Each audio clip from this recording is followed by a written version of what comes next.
अरे संजय चल यार, आज मजा करेंगे। कार से बाहर निकलते समय उमेश संजय से बोला। दिनेश भी उसके साथ था। संजय ने कहा, मैंने पहले ही बहुत ज्यादा शराबी पी ली है और अब मैं इस हालत में नहीं हूँ कि कहीं जा सकूं। उमेश और दिनेश ने संजय की बात नहीं सुनी और उसे पकड़कर जबरदस्ती कार में बैठाया और एक होटल में जा पहुँचे। वहाँ पहुँचकर उमेश और दिनेश ने एक कमरा ले लिया। उन दोनों ने पहले ही फोन पर इंतजाम कर लिया था। तो होटल का एक मुलाजिम उनके कमरे में एक लड़की को लाया।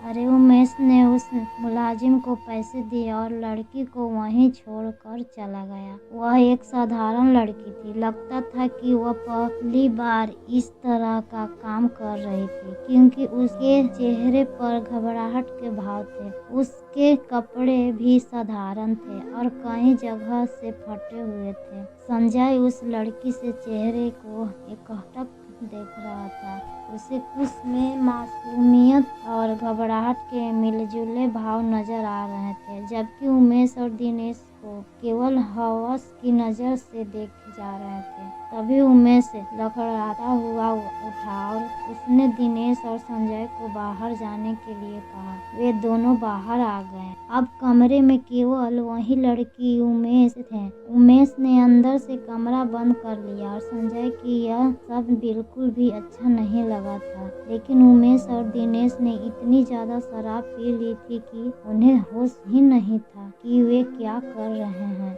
काफी देर हो गई तो संजय दिनेश को कमरे में जाकर देखने को कहा। दिनेश शराब के नशे में चूर था। लड़खड़ाता हुआ और कमरे के दरवाजे पर पहुंचकर उसे खटखटाने लगा। काफी देर बाद लड़की ने दरवाजा खोला।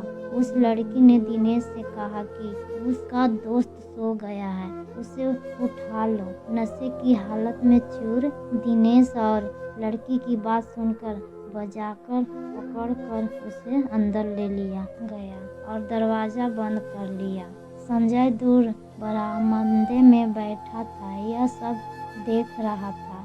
दिनेश को भी कमरे में गए और काफी देर हो गए तो संजय ने दरवाजा खड़खड़ाया। इस बार भी उसी लड़की ने दरवाजा खोला। वह अब परेशान दिख रही थी। उसने संजय की तरफ देखा और कहा, बाबू ये लोग कुछ कर भी नहीं कर रहे हैं और मेरा पैसा भी नहीं दे रहे हैं। मुझे पैसे की ज़रूरत है और जल्दी घर भी जाना है।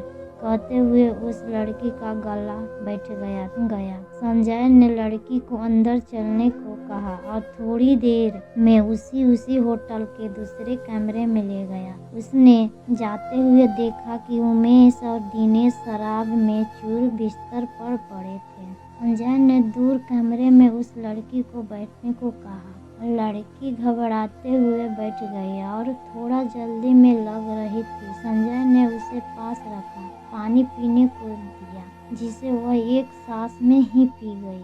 पानी पीने के बाद वह लड़की खड़ी हुई और संजय से बोली, बाबू अब जो करना है जल्दी करो, मुझे पैसे लेकर जल्दी घर पहुंचना है। संजय को उसकी मासूम बातों पर हंसी आ रही थी। उसने उसे पैसे दे दिए तो उसने पैसे रख लिए और संजय को पकड़कर बिस्तर पर ले गई और अपने कपड़े उतारने लगी। संजय ने उसका हाथ पकड़कर और कपड़े खोलने को मना किया।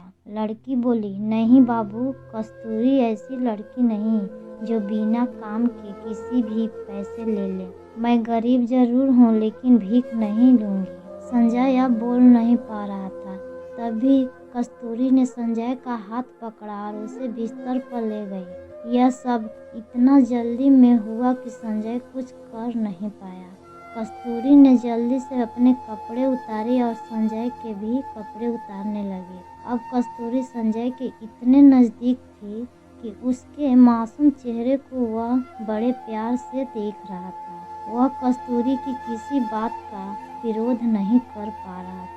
उसके मासूम हाव भाव और चेहरे से संजय की नज़र हटती तब तक कस्तूरी वह सब कर चुकी थी। जो पति पत्नी करते हैं। कस्तूरी ने जल्दी से कपड़े पहने और होटल के कमरे से बाहर निकल गई। संजय अभी तो कस्तूरी के ख्यालों में खोया हुआ था। समय बिताता गया लेकिन संजय के दिमाग से कस्तूरी निकल पा रही थी। एक दिन संजय बाजार में सामान खरीद रहा था। उसने देखा कि कस्तूरी भी उसके पास की ही एक दुकान के सामने खरीद रही थी।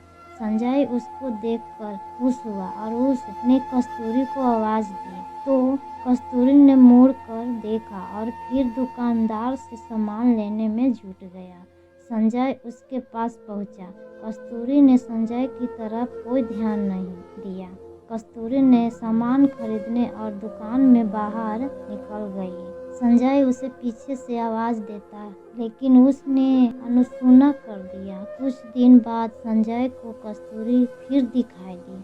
उस दिन संजय ने कस्तूरी का हाथ पकड़कर उसे भीड़ से दूर खींचकर ले गया और उससे उसकी पिछली बार की हरकत के बारे में पूछना चाहा तो संजय पैरों की जमीन खींच कर गई। उसने देखा कस्तूरी का चेहरा पीला पड़ चुका था और वह बहुत कमजोर हो गई थी। उसने अपनी फटी हुई से अपना पेट छिपा रखा था जो कुछ बाहर दिख रहा था। कस्तूरी वहां से जाने के लिए संजय से जोर आजमाइश कर रही थी। संजय ने किसी तरह उसे शांत किया और भीड़ से दूर एक चाय की दुकान पर बैठाया। संजय ने गौर से कस्तूरी के चेहरे की तरफ देखा तो उसका दिल बैठ गया। कस्तूरी सचमुच बहुत कमजोर थी। संजय कस्तूरी से उसकी इस हालत से बारे में पूछा तो पहले तो कुछ नहीं बोली लेकिन संजय ने प्यार से उसके सिर पर हाथ फेरा तो वह रोने लगी। संजय कुछ समझ नहीं पा रहा था।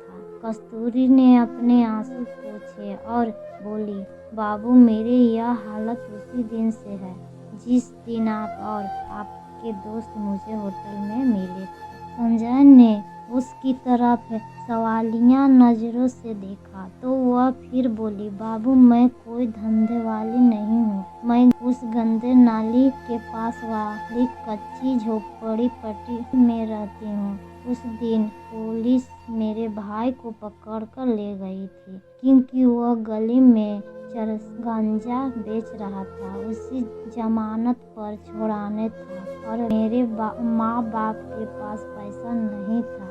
अब मुझे ही कुछ करना था। मैंने अपने पड़ोस में सबसे पैसा मांगा लेकिन किसी ने नहीं दिया। थक कर मैं बैठ गई तो मेरे एक मौसी बोली कि इस बेरहम जमाने में कोई मुफ्त में पैसा नहीं देता। मौसी की यह बात मेरी समझ में आई और मैं आप और आपके दोस्तों तक पहुंच गई। कस्तूरी चुप हो गई तो संजय ने अपने चेहरे में दर्द को छिपाते हुए पूछा, तुम्हारी यह हालत कैसे हुई?